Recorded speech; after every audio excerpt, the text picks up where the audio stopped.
at. We're a few minutes past. Nobody new has popped in the last 15 seconds. Why don't we start a meeting? Hello, everyone, and welcome to the April meeting of the Koha-US. Dang, that sentence doesn't really end because that's just the name of the group. Of Koha-US. It's the general meeting. Welcome. We don't have a ton on the agenda today, but a handful of things. And before we get into our new business, we stop traditionally at announcements. Does anybody have any announcements?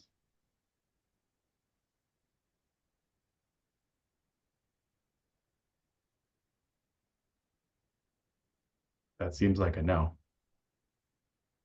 But it's always sort of a double pause or Slack delay or Zoom delay.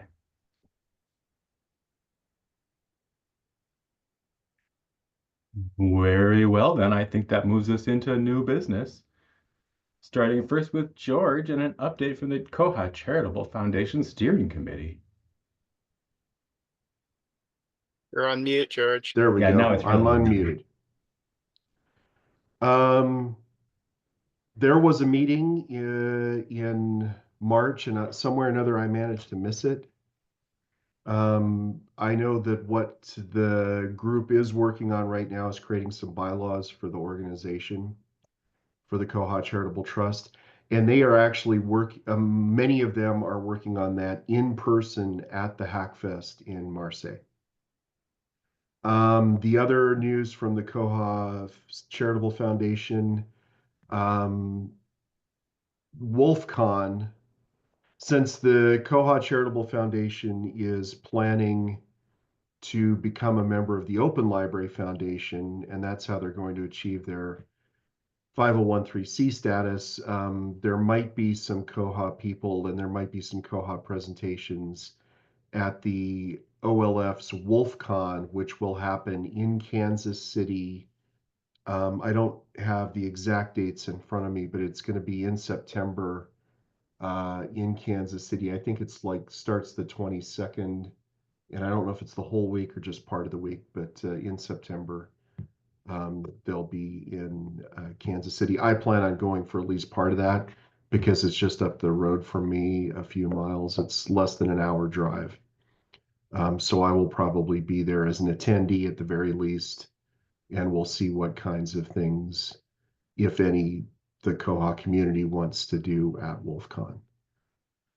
Michael says he thinks it's 9:23 to 9:25, and there's somebody, Andrew put the link to the thing. Yes, it's September 23rd through 25th at Crown Center. So at the very least, if you get bored at the conference, you can go to the aquarium across the street. There's a big shopping mall there. There's I played in Tuba Christmas out in front by the fountain there a couple of years ago. So it's a really cool part of downtown Kansas City.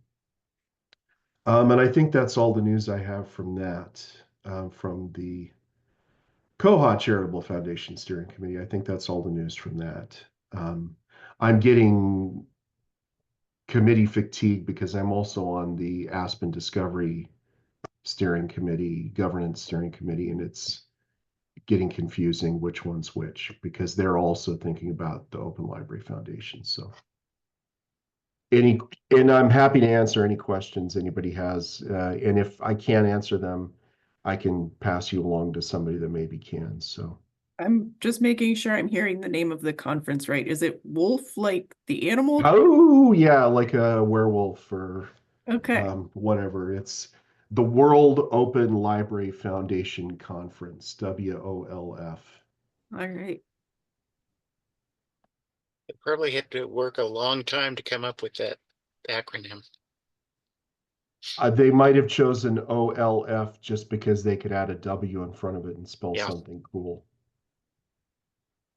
I don't know.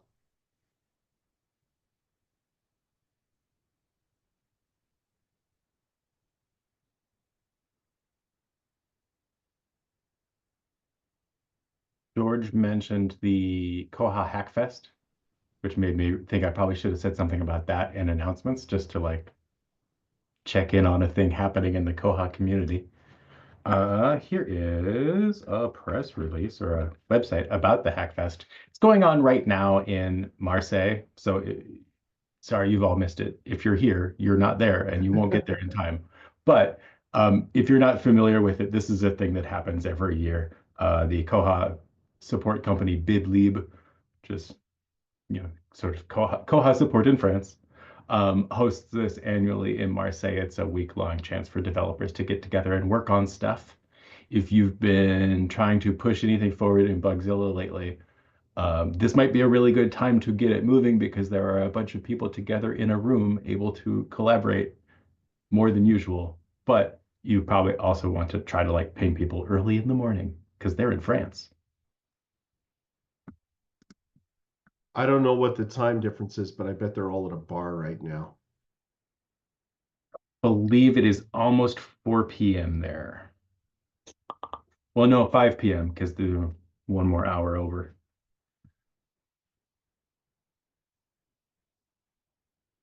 And on the subject of the Koha Charitable Foundation, if you missed it last month, like during our general meeting last month, got back up again.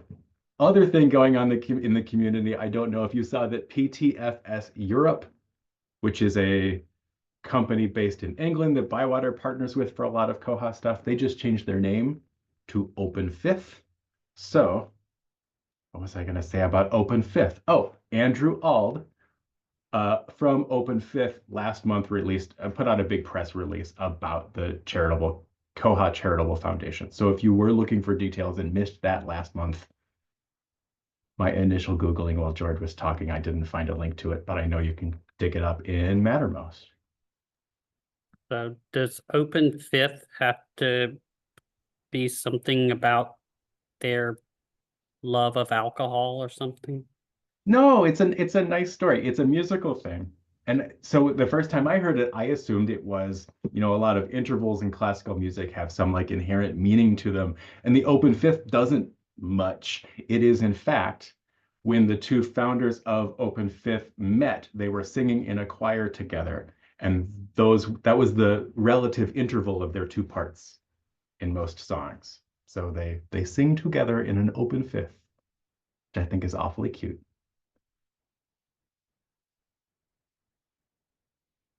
Okay, I derailed us hugely there.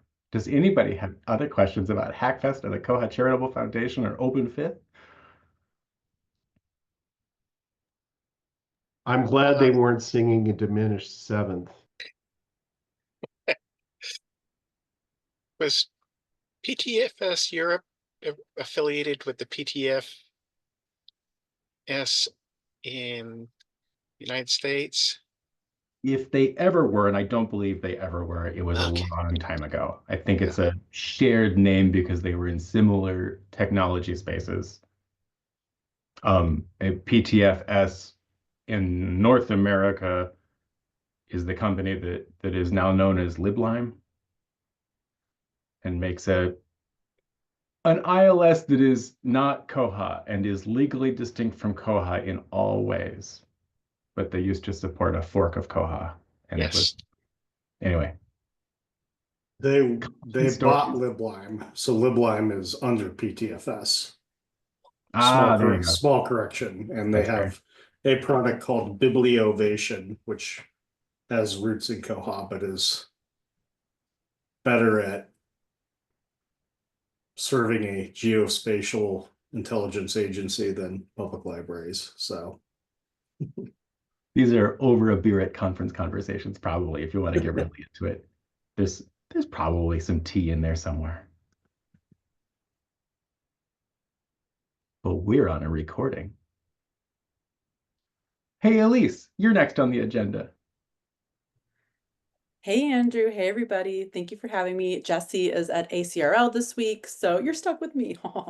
Anyway, so I'm here to talk about the Koha Community Challenge. If you can believe it, we are going into year 5 of the Koha Community Challenge. We started in 2020. I know, it's crazy. So we just set up a link. We are going to use challenge. So let me go backpedal for a second. So if you don't know, the Koha Community Challenge is a fundraiser that we do every year. to raise money for the Koha community. All the funds go to koha-US and it helps support the conference. So we love it. And it is a fitness activity challenge. So you sign up. We usually charge $25. Typically, we send a t-shirt or some kind of swag item, and you log your activity. And it can be anything, running, cycling, dancing, whatever, hula hooping, anything. So it's just really fun. People send pictures. We have a Facebook group. It's always a good time. So like I said, last year we used Challenge Hound, and I'm going to share the link here for this year's challenge. We haven't done a press release yet because we're still finalizing the logo. Michael A is actually helping me with that. So we will have that ready to go in the next few days to get it out there, but the link is live, so you can go ahead and sign up. I believe last year we raised about $1,800. So we would love to surpass that this year if we can. And if anybody has any ideas, like I said, we typically send a t-shirt, but if we want to maybe do something different this year, like a tote bag or something, we are open to suggestions. So please, if you don't have anything right now, you can email outreach@bywatersolutions.com if you have any ideas for maybe ways to entice people to participate. But that's really all I have right now. So if you have any questions or anything, feel free to ask. Thanks, Elise. And so this community challenge is the primary way in which koha-US raises funds to pay for the developments that we fund. So that's where this money goes. And we appreciate everyone's support, including ByWater's support in this matter. Christopher asked why we're not competing against other user groups or vendors. That would be fun if we could figure that out. That actually would be fun. That's interesting. We'll put our thinking caps on. Yeah. Who do we most want to compete with? Yeah, we'll have to think about that one. But thank you for that idea. Let's compete against Libline. Yeah, if we can get the Libline people to agree to it, that'd be fun.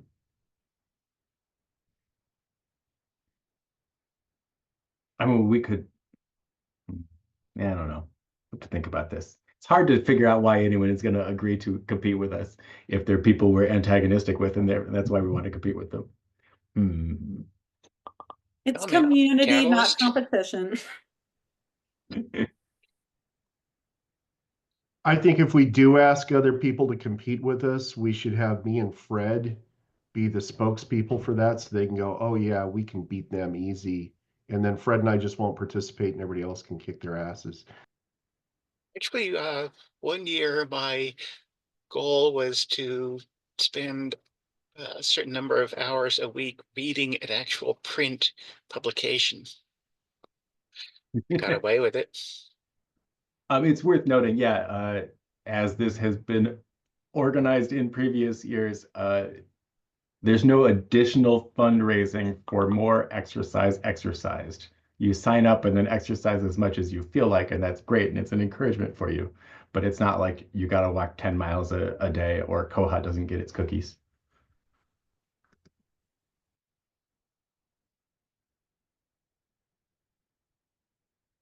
Any other community challenge questions or observations? Actually, I was just thinking, you could have a separate division raising the same amount of money to exercise your mind, like I did. It would make me look less lazy. I think that's officially valid within the bounds of the Koha Community Challenge. I think you can track reading as an activity, so whatever, go for it.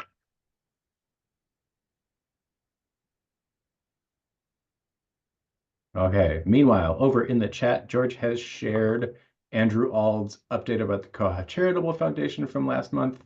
If you missed that, thanks, George, for the link.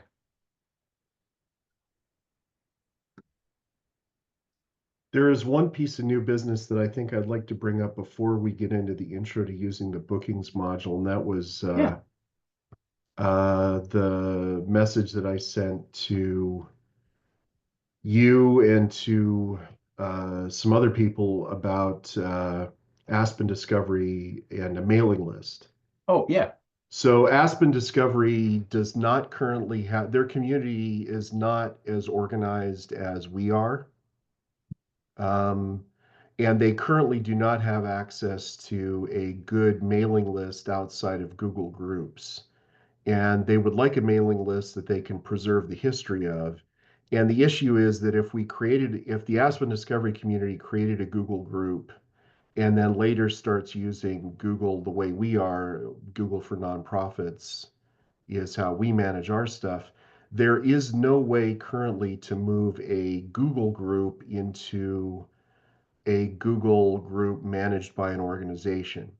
But it is possible to move a Google group managed by one organization to another Google organization, because apparently Google groups, even though they look the same on google.com and on something like koha-US through Google groups, the platforms are actually different, and you can't transfer a generic Google group into an organization or an organizational Google group outside of the Google organization to the regular Google organization.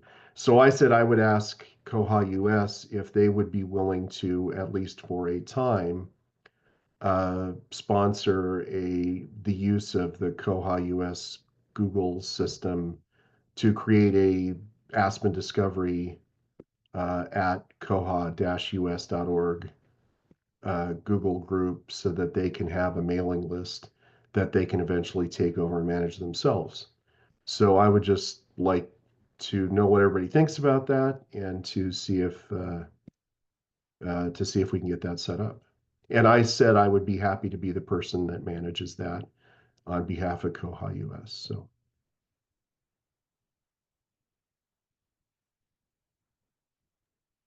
I see 3 thumbs up, 2 of them from Chip. From a like organizational bylaws-y perspective, I see no structural hoops we have to get through to make this happen. Nobody, like, we have the right to do this if we feel like it, with no voting or formal approval. Christopher, is any of this pose any issues that you know from your side, and anything that involves things you set up? No, it should be easy enough to do.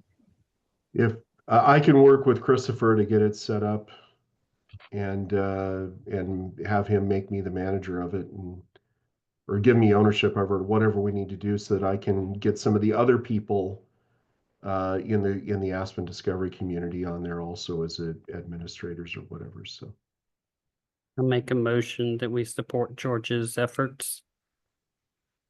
I'll second that. Really, I guess on here is like, does anyone object?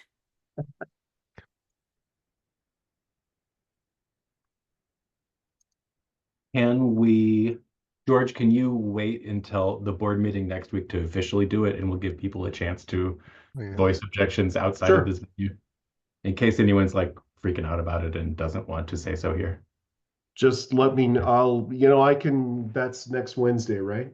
Yeah. So just give it a week to reach out to like me or whoever, president at Koha-US, if you feel like this is a bad idea for some reason.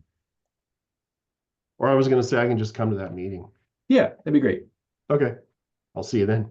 Thank you. And yeah, I think this is great and a helpful thing to do. My only hesitation is I don't want to it'd be weird if we made this and emailed all the Aspen people and said like, hey, we solved your problem for you. So there's some communication there, but yeah, George, you're very involved in the Aspen community, and I feel good about you as a representative. So that. Okay. Sounds good. Thank you. Nicely put, Andrew. Yeah, I don't know. I don't want the Koha community to ever look like it's telling the Aspen community how to do things, even though we're largely the same people.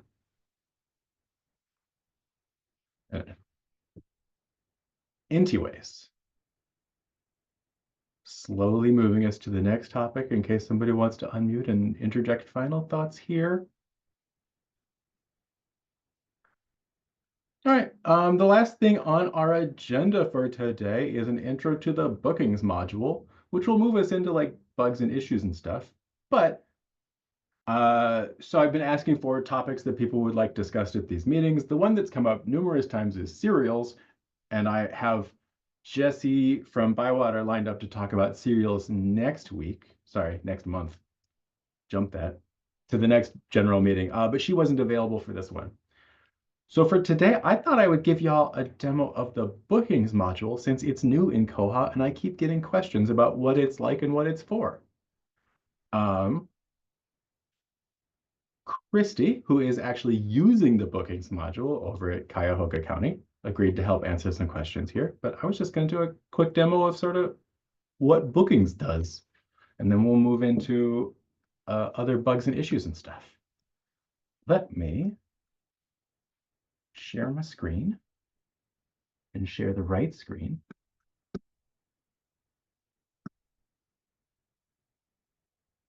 Okay. This is my Koha. This is my Koha testing Docker, which means it's running locally on my laptop and it is on the most recent version of Koha. So this is Koha 24.12, which means it's the version that will be released after 24.11. This is what will become 25.05 next month. So this will be a little different from what you would see on your site right now if you pull up these same things. Not hugely, but yeah, I'm hoping Christy will call out anytime I'm poking something that's not in 24.11 yet. And of course, not all of you are ByWater hosted. I don't know what version everybody else is on. Looking at Fred in particular, in part because he's the top thumbnail in my Zoom preview. Handily. So yeah, bookings are new in 24.11. If you're on a pre-24.11 version, you won't have these at all yet. I'm not panicking because I don't think we'll use this. Sure. Or Sure. Aspen for that matter. The first booking thing I want 2.2 is that there is a whole section about it in the manual that is nice and up to date. Hooray for the documentation team, keeping the manual in order. I'll put this in the chat.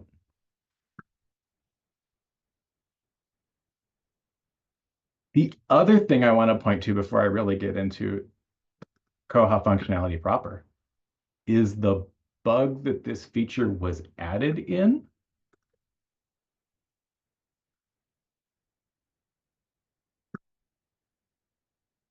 So obviously this is an old bug. This patch got settled and pushed into Koha and like nothing is happening on this bug anymore, except if you look down here at the blocks area, these are all the bugs that depend on this bug. Things that like if you're going to try to fix these, they have to come after this in the code, or things that this bug introduced. So really, this is all of the plan for future work on bookings.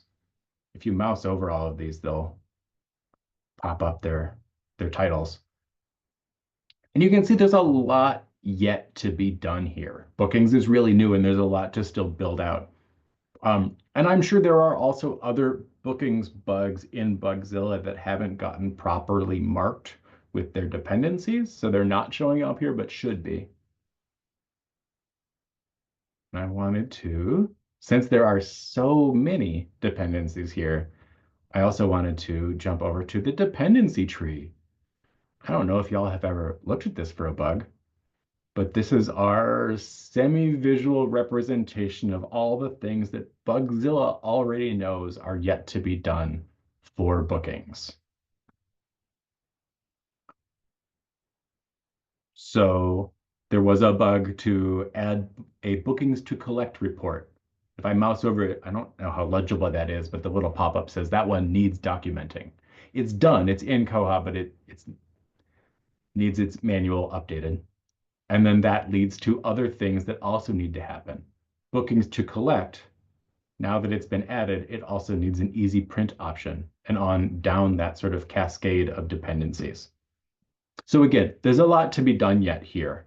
This page is a nice landing spot to track all of the things that bookings still wants to learn how to do. And I'm going to point out a couple real like big ones. Add alert for upcoming bookings at check-in. You'll notice that like when we check in a hold, Koha says there's a hold for this. It doesn't do that for bookings yet. Add bookings to the OPAC. Currently, this is only on the staff side. There is no patron-facing bookings at all yet. And if we click on this, we can see its work is underway here. Code has been written, but the patch doesn't apply right now. Hopefully this is going to go into 2505, and then there will be a public-facing bookings aspect, but right now there is not. The upside of that is it does mean if you are on 2411 or later and you want to play with bookings, you can do so without really risking showing it to your patrons at all. Christopher in the chat asked what scenario needs bookings on the public side, which is a good question that gets us back generally to what the heck are bookings? Yeah, I can jump in anytime if Yeah. you. Yeah, please. Yeah, so Christopher, for specifically on the public side, some things I can think of are we have a lot of classroom discussion sets that teachers, school teachers in the area will request. Right now, they need to, so basically it's like I need 20 copies of the Lemonade War for the when I teach this in April. So right now they have to go to a librarian to arrange that booking in Koha for them, which would for the volume that we have, that's manageable, but I'm sure they would love to be able to just open up the discovery layer, look up those discussion sets and book them themselves. Other things that it would be good for would things like museum passes. So that's kind of the thing, like really any booking that you don't want to have your staff mediate could be on the public side. But right now, all of ours are staff mediated. Oh, Kris is a good person to ask too. She says, we have book club bags and library of things that we'd like for the patrons to book. We moved from MyTurn with, they had that capability before.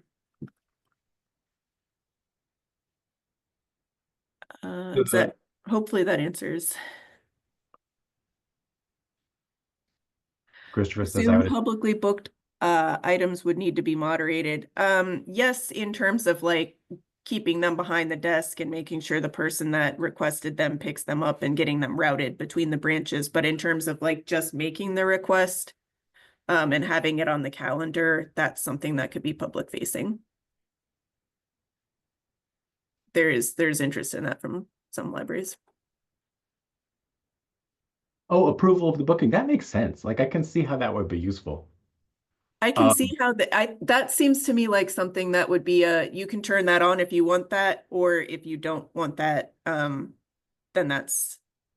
you don't need to employ that approval process. Because I can see on our side, we would not be looking to approve each of those bookings. But I can see how other libraries would want that gatekeeper role. This all gets us deep into the like fundamental question of how is a booking different from a hold, which is kind of the whole deal. And go ahead. The best way to think about it is, and I feel like I'm stealing this from somebody else who just explained it. Like if you have a hotel room, you want to make sure that when you have that hotel room that you're going to be there in May, that nobody else is trying to take that hotel room, or they're like, the hotel room's available now. And you're like, but I'm not going there until May. It's the same concept. You're trying to reserve something and know that you're going to have it in the future for that set amount of time. Which like theoretically you could try to do with holds and future start dates for your holds. But bookings are, trying to make that a little more formal. But there is kind of an overall assumption of staff are going to be a little more involved in here. Yeah, especially for like if you have multiple branches and this stuff is moving between branches and it's something that needs to be cleaned or all the pieces parts checked in between, managing that calendar is important. Yeah. So like Christopher says, a hold on it for a specific time and length. Yeah. Is it anticipated that there'll be multiple items multiple copies of the same item will be booked? You could, like, so for our classroom discussion sets come in sets of 18 books. So if you've got a class that has 18 or fewer students, you're fine. But if you have a class that has more than that, you're going to want to book more than one set at a time. And that you can configure in your circulation rules. So for us, the way we manage it is anything that's bookable is its own item type, and it is only bookable. You can't place holds on it. You can't pick it up from the shelf and check it out. And that just helps keep things nice and tidy for your circulation on those. I would recommend doing that. Like if it's a bookable thing, it's only a bookable thing. It's not in the circulating collection. It's not holdable. It says that in the manual somewhere too. And yeah, it seems like a really good idea. It would be confusing otherwise. Yeah. So the way we have it on those items is, yes, you can request more. You can book more than one of the items on that bib at a time, because that's how we have it set up in Circ rule, that you can have more than one out on at a time. Would a user need special permission to book an item? I'm thinking of a wily 7th grader booking every single copy of something. Well, and Yes. again, So right now, they can't do that themselves. yeah, because everything's staff mediated right now. But if you did open it up into the wild, then you would probably want to look at what it is you're booking and put it in your circ rules for that item type that you can only check out one at a time. We have a couple of rooms, I mean, our study rooms and such set up as circulation items, whatever. I'm assuming this could help with that, almost like a Christie's hotel room idea. Yeah, this could absolutely be used for like study room bookings. That makes sense. Christopher asked a bunch of questions. Mm-hmm. Do bookings shortchange other checkouts and holds? How does I don't believe so. So it's not a hold per se, but it is a checkout. When you get the item out that you've booked, it gets checked out to your card. So in terms of circulation, it doesn't affect that, but it would affect holds, but we would be tracking bookings separately from holds too. So I had never really thought of that before.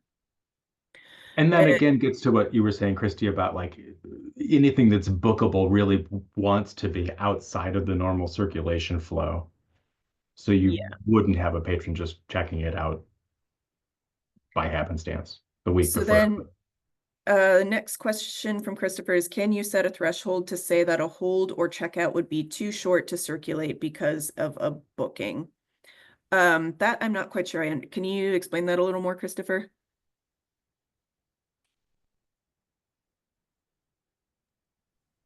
Sorry. So, okay. I guess maybe I don't have a clean grasp on this because it was my understanding that bookings are done on things that also circulate. Is that not true? That is not true. Okay, so it's bookings are done on things that are exclusive. For us, that is how we do it, and my head struggles to figure out a situation where you wouldn't want to do that. Our bookings are only bookable; they don't circulate. Otherwise, okay. I mean, they circulate. They're a checkout when you check them out, but they're not like they're not like our DVDs or our books or anything like that. I guess I could see where bookings could be useful, but there could be some, I don't know. It just seems like if I've got things that are exclusively booked, like I mean, the rooms make sense. Like if you're booking rooms, but if you've got things in a collection, like you have a bunch of books that you want for a specific event or something, it's like if it's not being booked for that specific event, are those things just sitting there and not circulating? I mean, I'm kind of seeing the logistics of bookings versus the rest of the collection kind of thing. Right. So for us, the stuff that is booked, it gets booked. It's classroom discussion sets, or it's the things that we need for staff to do their branch programming, like circuit sets, Arduinos, puppet shows for story time. So it gets used. So it's more like professional collection kind of stuff. So it's half and half. So yes, so teachers, those are not people in the system. Those are well, they are in the system in that they're patrons, but they're not system employees. So they use, so that would be our public booking collection, still staff mediated. But then Okay. the staff's program support, the other stuff that I talked about, that is all going to other staff to use to support programs. I think that was probably the biggest void in my understanding of bookings, that it's not for your regular items in any way. Correct. I think you could use bookings for stuff that is like just out in the stacks and available when not in use, but it would probably create confusion and It would would get really messy. like, yeah, and would make you run into your final question more often. Your question of what happens when you have a booking and the thing hasn't come back yet. And it doesn't control for that. It does not come with goons to collect your items. You still like bookings programs in some buffer time and makes it really intentional that like, I'm gonna try to make sure this thing is back in time and give myself some time to chase the patron. But it's still, yeah, if your patron takes your thing and skips town, you're still kind of out of luck. But let's just say. What happened with ahead, your I'm- holds. Sorry, Wally, go ahead. I'm sorry. I was going to say, I'm thinking of like a book club situation that, notifies you far enough in advance that they have a need for 10 copies of the latest Colleen Hoover book or whatever. And so you purchase 15, and have 5 as your buffer. And then when they're checked out 2 week or a week before when an item of those 15 are checked out prior to the booking, to answer your question, Christopher, about can you set a threshold, it's going to be due back before the date. In other words, they're going to have a shorter lending period, and it's going to be due back before the booking takes place. Does that make sense? And is that possible? I believe that is how it works, but let's poke at it specifically and double check that as we sort of walk through the process. And I would just stress, I can't stress enough that I would not make something both circulating and bookable, generally.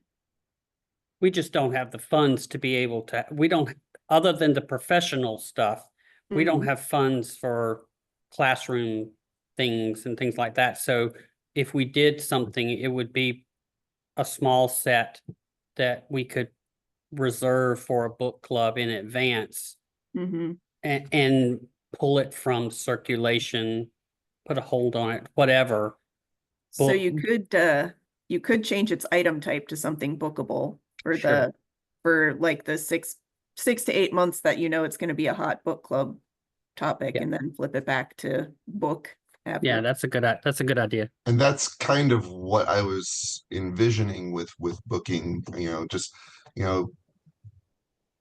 I wasn't thinking necessarily of the groups for professional needs or whatever, but I was thinking more along the lines of, well, I know I need it for, this particular project. I need this specific item for this particular project at this particular time. Holds are always hit and miss, where bookings are very specific as to the time it needs to be available and used. And I can see that for the bigger groups.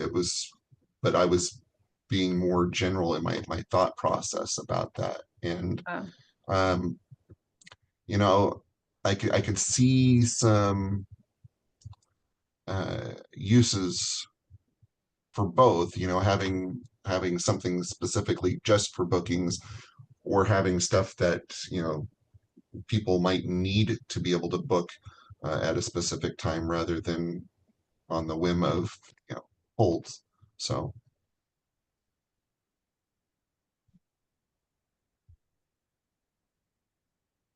No, I'll add, to me, it seems like that this needs to be more, at least it needs to be more staff monitored and staff administered than just opening it up for someone online to be able to do it. Make advertising that it's available and what could be done is one thing, but to me, you should be able to pick up the phone or stop by the library and meet with someone to request something that's out of the ordinary so that the library can make sure the items are available. Yeah, we're definitely like deep into the realm of every library is going to need to do this a little bit differently based just on how their stuff works. Yeah. Yeah, which is,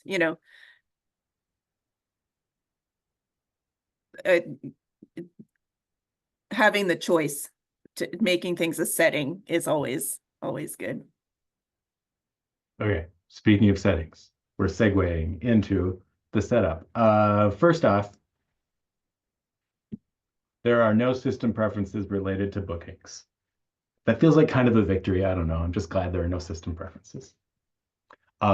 This does mean that like kind of sort of bookings are already on in your system. You just don't yet have any bookable items. There are some circ and fine rules that apply to bookings, but very few. Like there's nothing up here in the big circ matrix about bookings. Really, the only booking related stuff is down here under checkout, hold, and return policy. We set hold and booking pickup library match. Where can you pick up your bookings? So it's using the same setting as your hold pickups. And by default, how many days does your booking need for pre-processing and how many days for post-processing? So it's, again, putting a buffer on either side of that booking for you to disinfect the kitty toys or what have you. It didn't make that table longer, Christopher. It didn't go into the big table. But yeah, it's super long. There is also then a little bit more bookings down here. So the bit above was setting the library-wide default for where you can pick up your booking and how many days of buffer it has on either side. You can also do that at the item type level. So I've said general booking is 1 day on either side. And I didn't really worry about pickup match because the only items I have made bookable in my system are kitties. So my kitty item type takes 5 days on either side. So I talked about bookable items. You need to have items that can be booked before anybody can book anything. That gets set in one of 2 places. The easiest is in the item type. Here's my kitty item type, where I have checked the box, bookable. Every kitty item can be booked.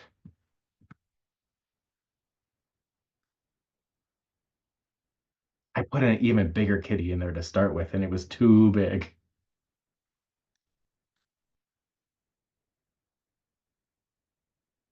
Okay, so if I go to my bib for nice kitties, there are bookable items here, and I can place a booking. I have a place a booking button. The other way you can do this, which makes so much less sense to me, is to take any old, oh, I put a kitty here. Here, let's grab this title with no kitties. Because there are no kitties on the record, I cannot place a booking, but I could go to the items tab, grab one of these items, and make it bookable. This seems way weirder to me. It makes a lot more sense to make a dedicated item type and do it that way, but like, sure. That one book is now bookable for some reason.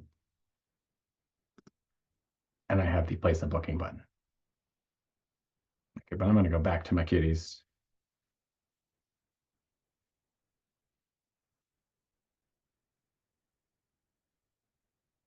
And click on the bookings tab over here.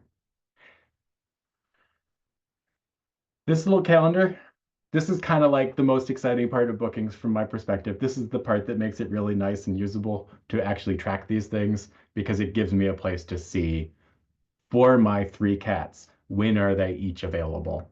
When are they each booked? And who's waiting for them? So when I tried to check out item 111 just now, it yelled at me because that's supposed to be waiting for Henry. He wants his cat. If I go to place a booking here, it wants a patron. So again, it's limiting my pickup location. I said you have to pick cats up where they are. We're not transferring cats between branches.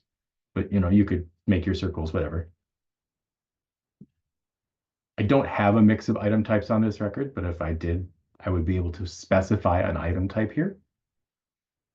And I don't really need a specific item, but again, I could pick one. And then it wants to know the dates on which I want to book this. There's kind of a lot going on in this calendar. There are little dots on the dates where there is already a booking. And as I move my mouse around for when my booking will start, notice that pink highlighting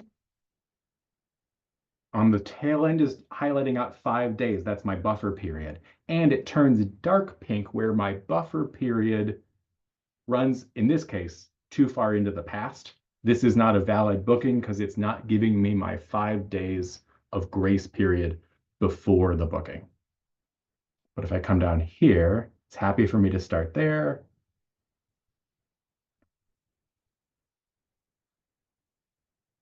I'm sure you could specify the coloring there. And greens and reds also would like wreck it for some people, but yeah. Adjust the coloring that works for you. And that has put in my booking. Christopher asked if they're for an entire day or a specific time. Technically in the database, they're for a time, but really in the interface, they're just for dates right now. I think that means it could become time specific in the future, theoretically. And Wally says, I saw something about notifications in the bug.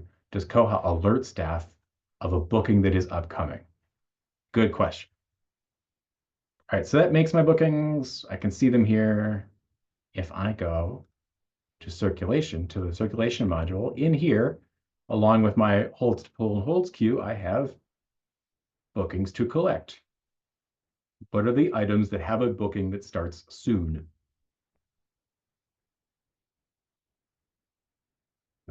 I don't know, Fred. That's a whole other topic. We'll sidebar that one. So this tells me these items need to get pulled for my booking. Henry is expecting Nita the cat to be ready for him.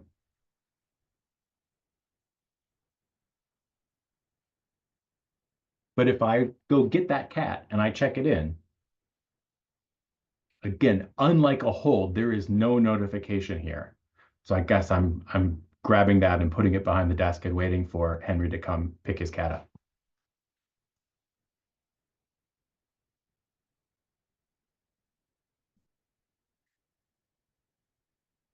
And then it is checked out. Ta-da.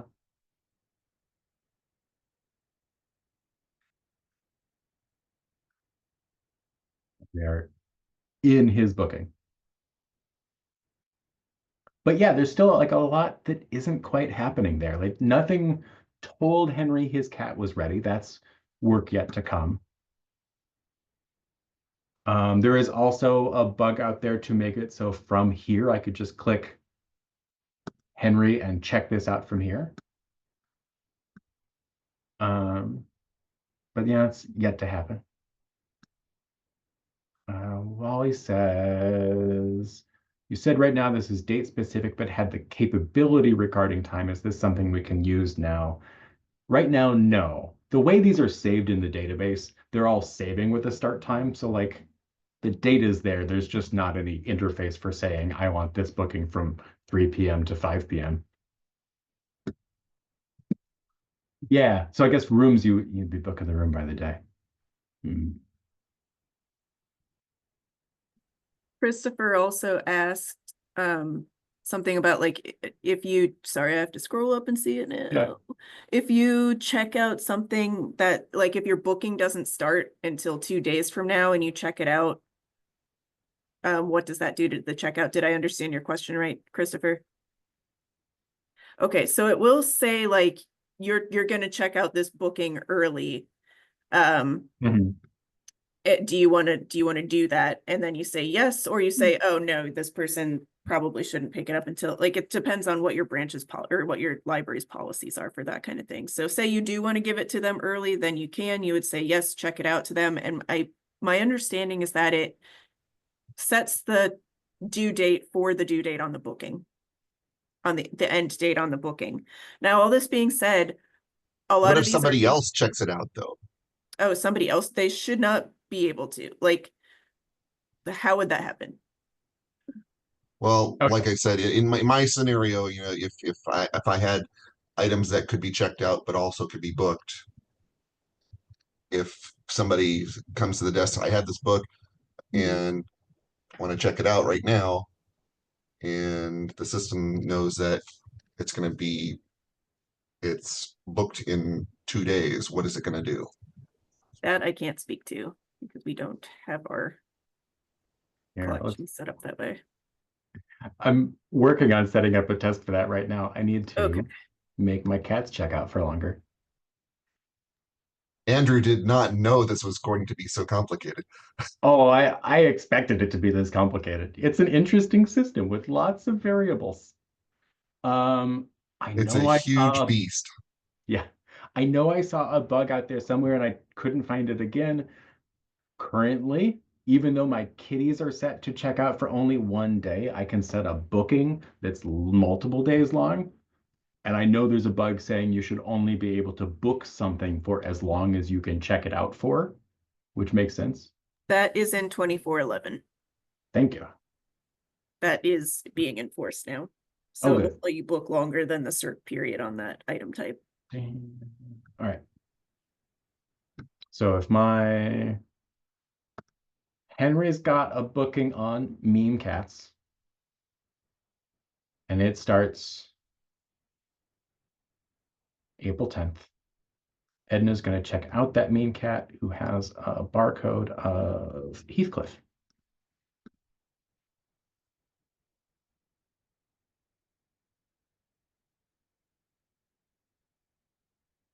Aha!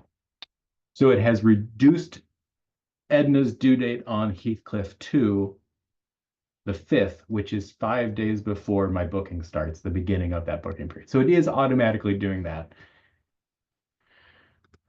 Again, like it's, we got to hassle Edna to actually bring her cat back. And it makes sense that, you know, you're tempting fate by having this mixed bag, because, you know, if the patron chooses not to return it, then the person that's booked it is out of luck. Sorry, Christopher, I couldn't listen to what you were saying because George was saying things in chat about Heathcliff being a dog. I'm just saying that if you do have a mixed bag of, you know, bookings and circling items, if somebody does something like this, you're tempting fate by, you know, that booking not being fillable. Yeah. If somebody chooses not to return something on time. So I want to step back to this, the bookings only being able to book as long as the checkout period. I guess my question there is there a way to override that coming up in the new system? Because I can see situations where maybe I want to override what the normal circulation period is and give somebody a booking that lasts longer than that period. So I would want to be able to override that in some situations. I I don't think there is right now. Because I think there ought to be, maybe. Yeah, Yeah. I would agree. The only thing I can think of right now is making back-to-back bookings for your patron then. But and make that second booking for the duration to cover the gap. But yeah, that's on my list of Bugzillas to open, is an override for that Yeah. cert period. I'm sorry, I pulled an Andrew. What was the issue? It's distracting cats. Yes. The issue was what happened. George asked what happens if you want to place a booking for longer than the circ period on the item type. And right now, because there is that enforcement of the circ period in the booking calendar, and right now I don't think you can do that. To my knowledge, you can't. The only thing I could think to do would be to place 2 back-to-back bookings for that item for the same patron, and then maybe just make your second booking match up to how long they were gonna go over that time period. When an item is booked and the person picks it up, it is checked out to them, right? Correct. Okay. Can it be renewed? I think that's gonna depend on your circ rules, but we have it set up so that they cannot be renewed because we don't Okay. want them bumping into other bookings. Can bookings be extended? They